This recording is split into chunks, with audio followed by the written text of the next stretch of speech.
அனைவருக்கும் வணக்கம். இப்போ தான் நம்ம சேனலுக்கு முத வர்றீங்கன்னா, தயவு செஞ்சு சப்ஸ்கிரைப் பண்ணிக்கங்க. கூடவே அந்த பெல் ஐகான் டச் பண்ணிக்கங்க. அதே மாதிரி லைக் பண்ணிக்கங்க. இந்த வீடியோவோட கருத்துக்கள கமெண்ட் பாக்ஸில சொல்லுங்க. ரொம்ப எதிர்பார்க்குறேன். தவறுகள் இருந்தா திருத்திக்கலாம் அப்படின்றதுக்காக தான். சரி, இப்போ வீடியோல என்ன பேச போறோம் அப்படின்னு பார்ப்போம். இன்னைக்கு வீடியோல பார்த்தீங்க அப்படின்னா, நாம் முதலமைச்சரின் துறையின் கீழ் விவாதம் இன்னைக்கு நடக்க இருக்கு. அதனால பரபரப்புக்கு பஞ்சம் இருக்காது. பல்டாயில் என்னென்னலாம் பேசுறதுக்கு காத்திருக்கான் அப்படின்னு பார்ப்போம்.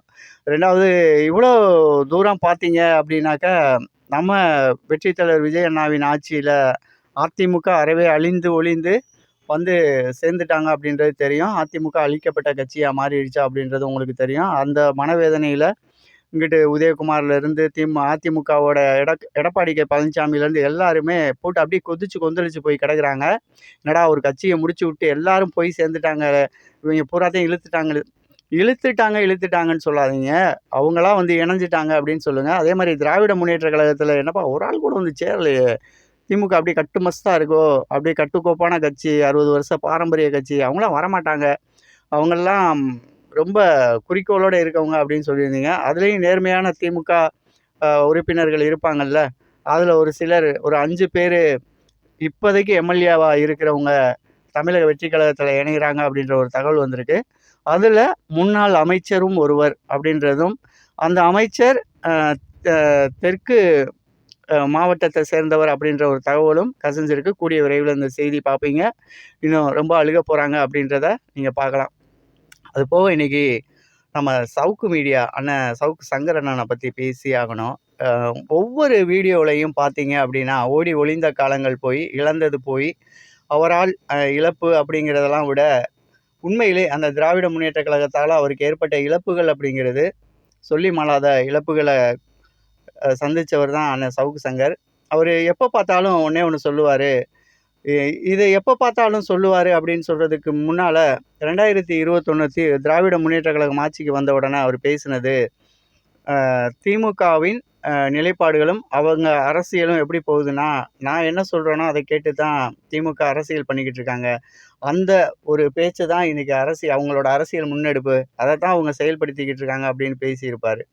இப்போ 26ல் தமிழக நமது வெற்றி தலைவர் விஜய் அண்ணாவின் ஆட்சி மலர்ந்ததுக்கப்புறம் இவர் நிறையா வழக்குகளில் சிக்கி சிறை சென்று வெளியில் வருவோமா, உயிரோடு இருப்போமா, என்னைய கொல்ல போகிறாங்க அப்படின்லாம் கதறி இருப்பார். நீங்கள் அதெல்லாம் நிறையா வீடியோவில் பார்த்துருப்பீங்க. இப்போ அவர் வெளியில் வந்ததுக்கப்புறம், தமிழக வெற்றி கழக ஆட்சி மலர்ந்ததுக்கப்புறம் அவருக்கான உரிமை இங்கே கிடச்சிருக்கு. நீங்கள் வீடியோ போடலாம், பேசலாம், ஆமாம் அப்படின்றதுக்காக என்ன வேணாலும் பேசலாமா, என்ன பொய் சொன்னாலும் இந்த மக்கள் நம்புவாங்க, இந்த கூமுட்டை பயல்கடா அப்படின்னு நினச்சிக்கிட்டு இருக்காரா சவுக்கண்ணே அப்படின்னு எனக்கு தெரில. ஆனால் நீங்கள் வந்து யாருக்காக பேசுவீங்க, எப்போ எதை பேசுவீங்க, உங்களுக்கான பாக்கெட் நிரம்பிருச்சான்னு பார்த்து பேசுவீங்கன்றது எங்களை மாதிரி ஆளுகளுக்கு நல்லாவே தெரியும். முழுக்க நீங்கள் அன்னைக்கு திமுகவுக்காக பேசுனீங்க, அதுக்கு முன்னால் அதிமுகவுக்கு தான் நீங்கள் ரொம்ப செம்படிப்பீங்க, அது நல்லாவே தெரியும். இன்றைக்கி என்ன அதே வாய் பேசுது அப்படின்னா, தமிழக வெற்றி கழகம் சிறப்பாக ஆட்சி கொடுக்குதுப்பா, ரொம்ப பயங்கரமாக பண்ணிகிட்ருக்காங்க, எல்லாமே நான் கொடுக்குற ஐடியா தான். என்னடா அது ஓட்டப்பானைக்குள்ள நண்டை விட்ட மாதிரி எதாவது உளறி தொலைக்காத. வெற்றி தலைவர் விஜய் அண்ணா அவங்க மாதிரி மன்னிக்க கூட மாட்டார், தூக்கி போட்டாருன்னா அதுக்கப்புறம் வாழ்நாள் அந்த மாதிரி ஒரு நிலையை ஏற்படுத்திடும். இதே வாய் இன்னும் 2 வருஷத்தில் இவர் இப்படி பேசுவதற்கு என்ன காரணம்னா, இவர் மேலே 53 வழக்குகள் இருக்குது. திராவிட முன்னேற்ற கழக ஆட்சியிலையும் அதிமுக ஆட்சியிலையும் போடப்பட்ட வழக்குகள் 53 வழக்குகள் நிலுவையில் இருக்குது. இந்த வழக்குகளை இல்லை நாங்கள் கேன்சல் பண்ணிக்கிறோம், தள்ளுபடி பண்ணிக்கிறோம், வாபஸ் வாங்கிக்கிறோம் அப்படின்னு சொல்லணும்னா, அப்போ ஆட்சியில் இருக்கக்கூடிய அந்த அரசு அதை முன்னெடுக்கணும். அவங்க தான் அதை வந்து வாபஸ் வாங்க முடியும்.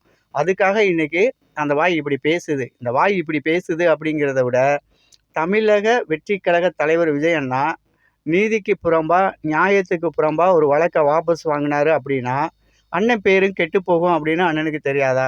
அப்போ பல வழக்குகள் வாபஸ் வாங்க பெறாது. அது ஆதாரம், எவிடன்ஸ் இதெல்லாம் சரியாக இருக்குன்னும் போது அந்த வழக்கு நீதிமன்றத்தில், வழக்காடு மன்றத்தில் வழக்காக போய்கிட்டே தான் இருக்கும். அப்போ 2 வருஷம் கழித்து இவர் என்ன வாய் பேசும் தெரியுமா? திமுகவை என்ன பேசினாரோ அதை தான் நம்மளையும் பேசுவார்.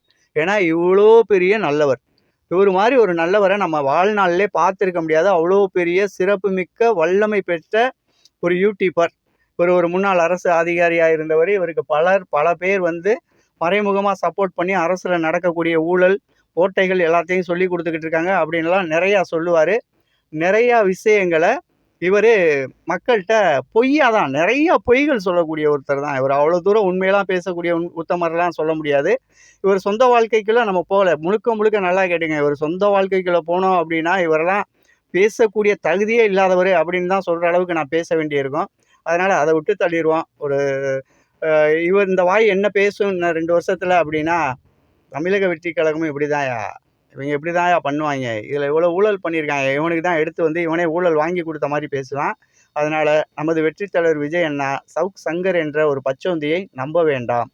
அதே மாரி இன்னைக்கு காங்கிரஸ் வந்து மிகப்பெரிய அளவுல காங்கிரஸ் தலைமை, தமிழ்நாடு காங்கிரஸ் தலைமை வந்து இன்னைக்கு மிகப்பெரிய அளவுல அச்சுறுத்தும் வகையில, அவங்க அச்சுறுத்துறோம், நாங்க உங்கள பயமுறுத்துவோம், நீங்க எங்க பயத்துக்கு அடிபணியணும் அப்படின்னு நெனச்சு அவரோட அ மாநில தலைவர் வந்து பேசிட்டு இருக்காரு. தப்பு பண்றீங்கண்ணே.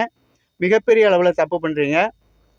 நீங்க எங்களுக்கு ஆதரவா குடுத்துருக்க 5 சீட்ட வாங்கிக்கிட்டு போனாலும் எங்களுக்கு கலவையில எங்களுடைய சிபிஐ இடதுசாரிகள் சும்மா கொடைச்சல குடுத்துட்டு, எப்ப பாரு தப்பு பண்றான், தப்பு பண்றான்னு சொல்லிக்கிட்டு இவருக்கு என்ன வயித்தெரிச்சல் என்னன்னு தெரியல இந்த மா மா மாநில நம்ம மாநில செயலாளருக்கு.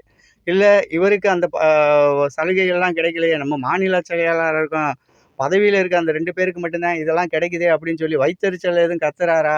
என்ன இலவுன்னு தெரியல. இல்ல வாய தொறந்து பெட்டிக்கிட்டு, வந்துப்பா நாங்க உண்டியலா இப்படி கையில ஏந்திக்கிட்டு திரிய வேண்டியிருக்குப்பா, எங்க காலமே இப்படி முடிஞ்சு போச்சுன்னு சொல்லிட்டு எதுவும் புலம்பிட்டு இருக்காங்களா அப்படின்னு தெரியல.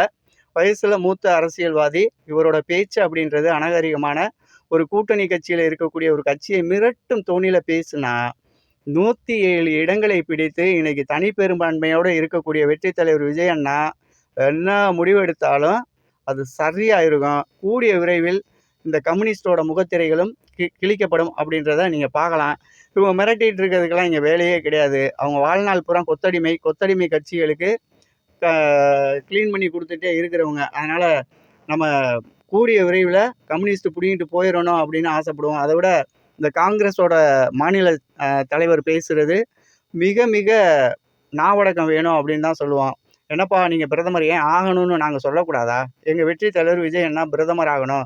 இந்த நாட்டின் முதலமைச்சர் ஆகணும்.